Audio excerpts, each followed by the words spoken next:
It's February 1974. A young Japanese adventurer is camping alone in the jungles of a small Philippine island, building a fire by a river. The crickets are loud, the water churns, and then, out of the dark, a voice. Not Filipino, Japanese.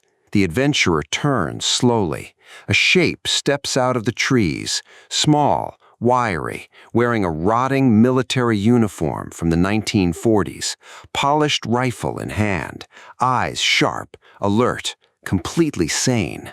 This man's name is Hiroo Onoda, and he has been fighting World War II alone in this jungle for 29 years because nobody told him it was over, and even when they did, he didn't believe them. This is one of the strangest, most haunting stories to come out of any war, and it raises a question that goes way beyond history. What happens to a person when the mission they've dedicated their entire life to simply stops existing? Here's what makes this more than just a wild history fact. Onoda wasn't confused. He wasn't mentally ill. He wasn't hiding out of fear. He was doing exactly what he had been trained to do, following an order that had never been officially canceled in a war that, from his perspective, had never officially ended. Every time the outside world tried to reach him, he had a logical explanation for why it was a trick. Leaflets dropped from planes saying the war was over,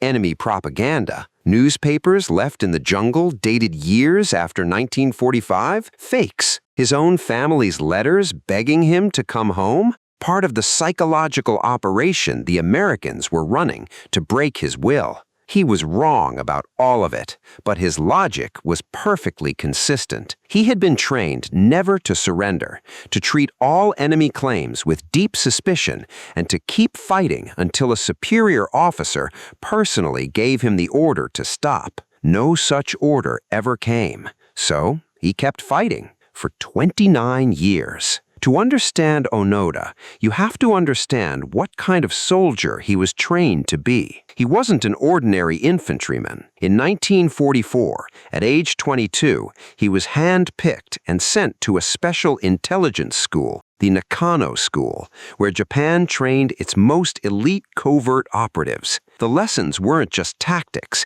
they were philosophy, survival, how to live off the land for years, how to resist psychological pressure, how to keep fighting even when everything around you says to stop. And then, his commanding officer gave him a final order before deployment to Lubang Island in the Philippines. The words were clear: do not surrender, do not die in vain, keep fighting, we will come back for you. It may take 3 years, it may take 5, but whatever happens, we will come back for you. He never came back, because within a year, Japan had surrendered, the war was over, and the entire empire Onoda had sworn to protect had simply ceased to exist. But Onoda didn't know that, and his training had made him almost perfectly resistant to believing it.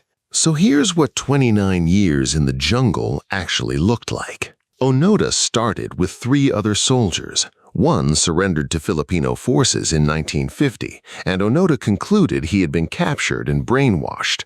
One was killed in 1954.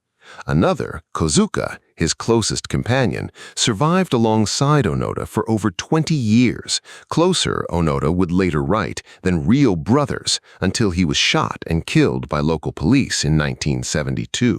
After that, Onoda was completely alone. But he did not stop. He maintained his rifle with obsessive care. He kept his uniform as intact as possible. He conducted small guerrilla operations, burning crops, cutting communication lines, occasionally firing on farmers he believed were enemy scouts. He survived on bananas, coconuts, and whatever he could steal from nearby villages. And here is the part that complicates the story, because it needs to be said honestly. Over those 29 years, approximately 30 Filipino civilians were killed in encounters related to Onoda's actions. These were farmers, villagers, people living their ordinary lives on an island where a war had been over for decades. They paid a devastating price for an order that should never have been left uncancelled. The world outside the jungle moved on. Japan was rebuilt from rubble into an economic powerhouse. The soldiers who fought alongside Onoda aged, had children, became grandparents. His family, having received no word for years, eventually had him declared legally dead. And in that jungle, in his rotting uniform, Hiroo Onoda kept his weapon clean and waited for the order that never came. But here's the twist that makes this story truly strange. In 1974, a Japanese adventurer named Norio Suzuki deliberately went looking for Onoda. Not for the government, not for the military. He was a young man traveling the world, and he had made himself a list of things to find: a panda, the abominable snowman, and Hiroo Onoda, in that order. He found Onoda after 4 days of searching, and Onoda, facing this young Japanese stranger in the jungle, didn't shoot him. They talked. Onoda confirmed who he was, but when Suzuki asked him to come out, Onoda refused. Not because he was afraid, not because he had lost his mind, but because of his training. He would not surrender without a direct order from his commanding officer. That was the rule. That had always been the rule. A stranger in the jungle, however friendly, wasn't sufficient authority. Suzuki went back to Japan and brought photographs as proof. The Japanese government tracked down Onoda's old commanding officer, Major Taniguchi, who had spent the last 29 years working quietly as a bookseller. They flew him back to the island. And on March 9, 1974, Taniguchi stood in the jungle before the soldier who had never stopped fighting and formally relieved him of duty. Onoda wept. Think about what that moment actually meant. Hiroo Onoda had spent 29 years doing everything right by the only code he knew. He had followed his orders. He had never surrendered. He had stayed alive in conditions that should have killed him 10 times over. He had maintained his discipline, his loyalty, his mission through 3 decades of isolation. And now his commanding officer, an old man who sold books, was standing in front of him telling him it was all over, that the country he had been fighting for had surrendered in 1945, that the empire was gone, that the world he had preserved himself for no longer existed in any recognizable form. He emerged from the jungle in his tattered uniform, carrying his rifle and 500 rounds of ammunition, several grenades, and a dagger his mother had given him to use on himself if he were ever captured. He laid down his sword before the Philippine president, who pardoned him. He returned to Japan at 52, a country that felt like a foreign planet. The people he had known were old or dead. The values he had fought for had been publicly abandoned.